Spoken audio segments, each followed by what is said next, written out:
না, আগের মতো কাজ কাম, নতুন মালামাল বিক্রি হয় না, সব রেডিমেডের দোকানে পাওয়া যায়। তাই নালারা বাইর করছে, অনলাইনে কেনা বেচা হয়। আমাদের তো কেনা বেচা খুব কম। আমরা প্রতি বছর কোরবানির উপলক্ষে একদিনের জন্য এখানে দাঁড়াইতে আসি, দাঁড়াইয়ে কোরবানির গরু কাটার পরে আর লাগে না বছরে এই পুরো বছর লাগে একটা চাপাটি অথবা চাক, এই ধারাই নিজেরাই কোরবানি, নিজের একটা গরু কিনে নিজেরাই কোরবানি করি, এরপর আর কোনো কাজে লাগে না। দুটো ধারাইতে লাগবে 300 টাকা, 300 টাকা লাগবে, 300 টাকা।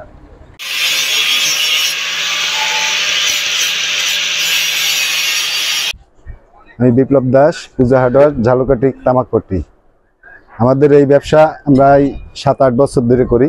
হ্যাঁ, তো প্রতি বছর যেভাবে এই মাল বিক্রি হয়, যেভাবে আমরা বেচা কিনা করি, আরো 1 সপ্তাহ 2 সপ্তাহ আগে থেকে, অথচ আমাদের এখন পর্যন্ত কাস্টমারই দেয় না যে মাল জিগেইতে আইছে।